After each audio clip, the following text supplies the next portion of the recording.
This just isn't an empty stadium now. The stadium had history, it had tradition. To me, it's one of the highlights of my coaching career to be able to walk into the stadium, with this kind of atmosphere.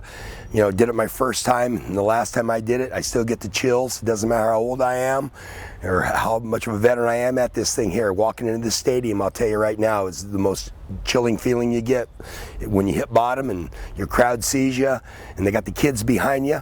Man, it's like going to war, and the kids still talk about it to this day, the players of now and the players of past. I was a part of the 2000 section championship team. I believe we were the first team in Stockton history to ever win the CIF section championship, and we were the first team in about 20 years to even go to the game at that time. I remember, we got out here pretty early, and so it wasn't too many people here, so we were just out here just warming up, just typical pregame warm-up, just getting ready for the game. We were excited.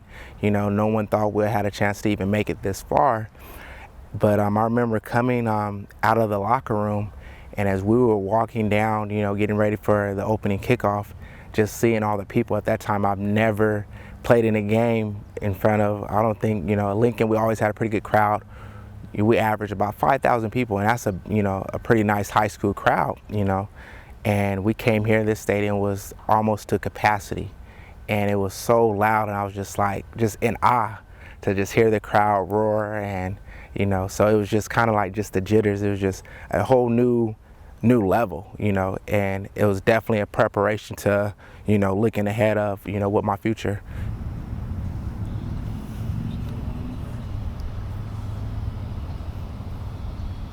The first decision was to close the stadium to public access now, and the reason for that is a matter of public safety and public health.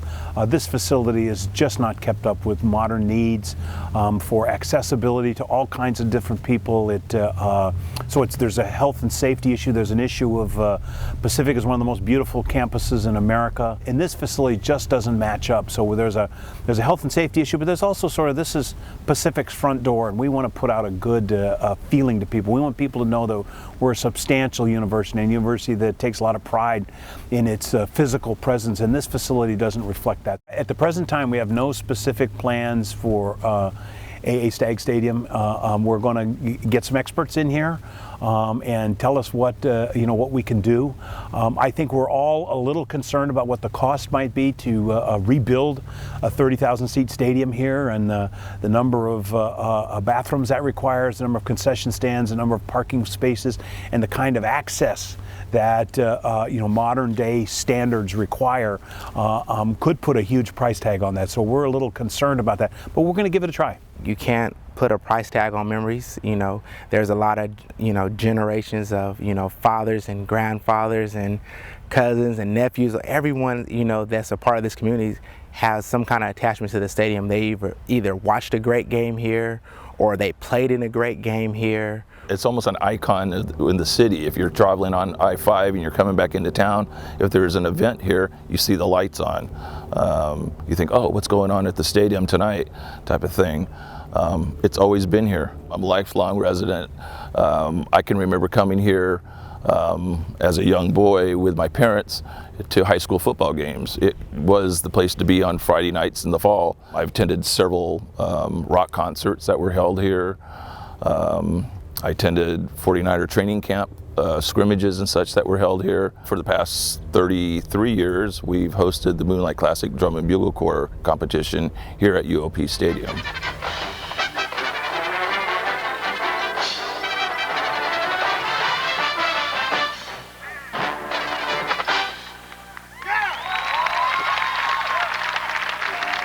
It's a very high, it was a bowl is what a lot of people will call it. It has a very high press box. All the noise basically just circles around the bowl because there is really nowhere for it to escape. And the same way with the sound that's produced on the field, because it stays within the bowl. It doesn't just go out into space like it would be at a small high school stadium where it would just go over the bleachers and everything. So the sound is definitely a big thing about it. Back when I first started coming here, they had wood bleachers, and they also had wood at where your feet were, you walked on, and it got to be very spongy. And so were the steps, actually. And then thankfully the 49ers came here for training camp a few years, and they put a few dollars towards the renovation and putting in concrete steps and new bleachers all around and everything. Given the fact I went to school at Stanford and Pacific, and I also was an athletic director at Stanford and Pacific, I'm sort of intrigued by the connection between this stadium and the old Stanford Stadium. Stanford built its stadium in 1924, but in 1950, when they wanted to build Pacific Stadium, in effect, some Pacific boosters went over to Stanford, got the plans to the old Stanford Stadium, came over here and really built sort of a miniature Stanford Stadium. Dirt fill, same rise and run, path around the top, sunken baseball diamond next to it. Theirs is sunken diamond, ours is Knowles Field, but it's the same stadium, a little miniature. Whether we refurbish this facility, it'll still be A. Stagg Memorial Stadium. If we change it significantly, it'll be A. Stagg Memorial Stadium. And if we take it out and create something new here for the next generation of Pacific students and the next generation of Stocktonians, it'll carry the A. Stagg name. So we're committed to making sure that Mr. Stagg's name lives on here in Stockton. He was quite a figure in his time. He coached for us for a long time and eventually gave us this land to build this facility on, and then he retired here. And his son, Paul Stagg, was our athletic director for quite a period of time. So we've got a great connection with the Stagg family, and he was the, I don't know, he was even more than the Mike Krzyzewski, the Bill Walsh, the Vince Lombardi of his time. I mean, A. Stagg is really the father of American football, and he's also sort of father of the American cultural belief that sports builds character. This is a football area. The crowd gravitates to football. The stadium's got a lot of memories for a lot of people in this community, in our community also. And to be able to play in this college kind of atmosphere in a beautiful stadium like this meant a lot to our kids, to our program, and our fans. And I think you can tell that by the numbers that turned out for each game that we played here. Very proud to be able to say I've won 6 section titles in the stadium here. Been runner-up 4 times. I think, you know, if you mark that against any other school, I mean, not a lot of people have had that opportunity that we have. So, I mean, UOP is a big home in my heart here for football.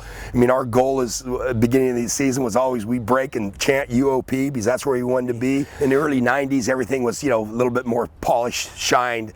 Press box was going good. The locker rooms are up to date. Other sports teams were using them. I know soccer is being played in here, so they spent more time in here, and they had the place looking there. So, you know, as time went on, you know, all of a sudden, you know, you could say, well, we can't use the press box anymore. That's being condemned. You know, they're having problems condemning a few of the restrooms. Then it trailed into the locker room and things like that. And so you just saw in time that, you know, UOP was, you know, didn't have the maintenance or the money to keep it up and keep it running because they really weren't using it, so why drop the money in it? And so in time you just kept watching it kind of run down a little bit. As I watched this, you know, my heart sunk a little bit each time, because each time you saw something break down or go away and fade away, part of me kept telling me, hey, football probably isn't coming back. I'm into tradition, you know, there's great history here in this town, in this program and everything, and you know, just sad to see it go. For some people, whatever happens to Stagg Stadium will be interpreted as either an open door or a closed door for the future of football at Pacific. I really don't see it that way, because I think that if we can recreate Stagg Stadium, we could recreate a stadium somewhere else. There's no reason it has to be right here. If we get the itch and the resources to add football again, that could always come back. And I think it's highly unlikely we would add football back, especially at a level that will require 30,000 seats. My reading of the national landscape is it's less and less likely that the teams that have the millions and millions and millions of dollars to put into football are going to continue to do that, and those that have less resources are going to continue to struggle to have a program at all. This has been part of the landscape and the traditions of Stockton for a long time, so we take very seriously our obligation to make sure that we're doing the right by this facility. You know, it all started here at this place, and to know that, you know, coming back home to visit, this might not be around anymore, you know, it's kind of, it's sad, you know, because I look forward to, you know, when I have kids, you know, to like, hey, you know, we're going to go to UOP and work out, or, you know, Dad was here, you know, this is where it kind of started at. So to know that it might not be here anymore, you know, it's a sad moment for the Stockton community.